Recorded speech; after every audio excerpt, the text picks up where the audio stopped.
Hello, I'm Gary Himes, and this is my final switch assignment for ATRN 8140, Leadership and Professionalism in Athletic Training. My topic is the very hot button topic right now of high school student aids.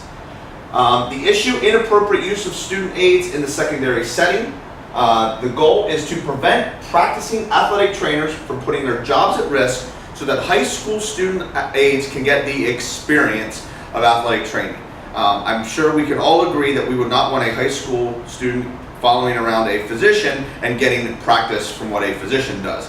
So I'm a little confused as to why athletic trainers feel that we need to do that for high school students. But I must admit, about 5 or 6 years ago, I was one of those people who used high school student aids. I have since seen the light, and hopefully you will by the end of my presentation here.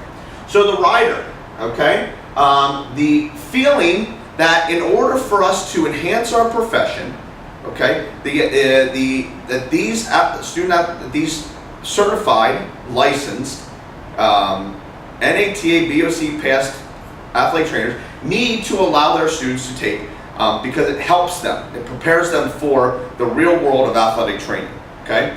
When in actuality, it really doesn't, okay? So the elephant. Madagascar. Do we really need to, so the emotional aspect of this is I need these student athletic trainers to help me. They help me, they're good at taping, I trust them. We're doing the profession a favor by allowing them to tape. It's giving them experience. We're giving them hands-on. That's how we can enhance the profession because we're keeping their interest up. Well, I'm sorry, but I was a 3-sport athlete in high school. I did not spend one day in the training room as a student athletic trainer, and here I stand in front of you today as a 15-year athletic trainer with 0 high school experience, and I was very successful.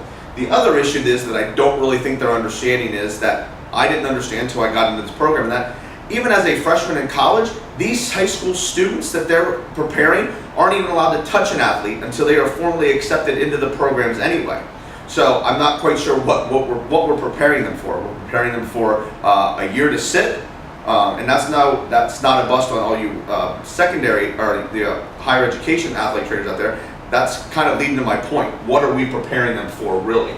Okay. So the bright spots. Okay. I have had the pleasure of working with 6 other athletic trainers and our state organization in the state of Pennsylvania, and we actually developed a curriculum that prepares students to go into post-secondary education in physical therapy, occupational therapy, athletic training, those types of, and we prepare them for that.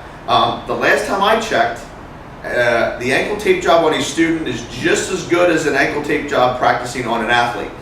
So the NATA since then has also come up with their own secondary curriculum that I like to think that they used ours to fashion theirs off of, but I don't want to take credit for something that I didn't help with. But I've looked over, I reviewed it. We've actually revamped ours in the Commonwealth right now to mirror more closely what the NATA has put forth.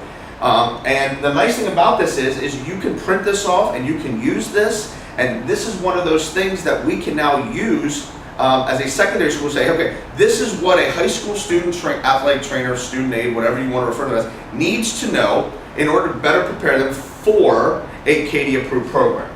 Okay, so the NATA has taken all the guesswork out of it. The NATA has put on their website under secondary schools what a student aide is allowed to do and what is not allowed to do, which again is what confuses me about the whole issue with this.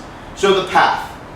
If any of you are currently working as a high school student, a high school athletic trainer, and you have a student aid program and you allow your student aides to tape athletes, you are not going to like my path. I can promise you that.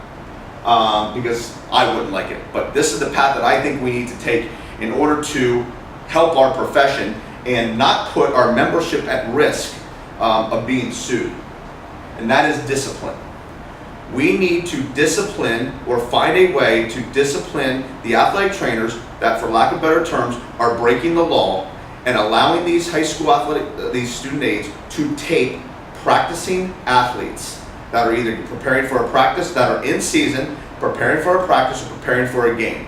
Okay? Because we feel that we need to give them the experience of an athlete, of being an athletic trainer. So like I said, if any of you are out there right now, I'm sure my thread is going to blow up with the discipline thing. But unfortunately, that is the case. The discipline could be the state discipline, maybe initial, hey, you need to knock this off.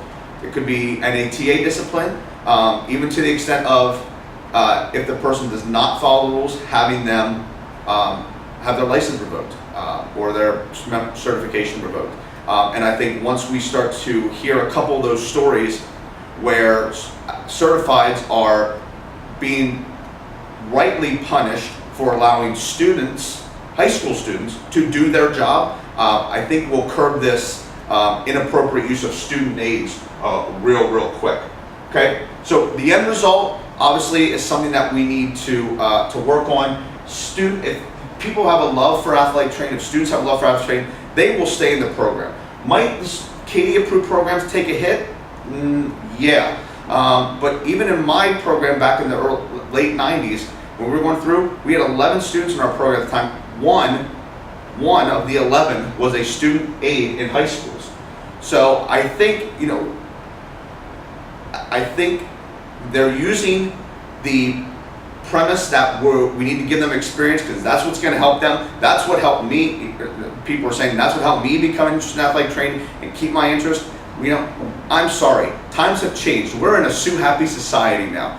And if a student goes out and breaks their ankle and they find out that a high school kid taped them, a lawyer is going to have a field day with that. So, like I said, the end result is I think we need to be smarter. To recap real quick, the rider obviously is secondary high school athletic trainers feeling the need that they need to let these students tape.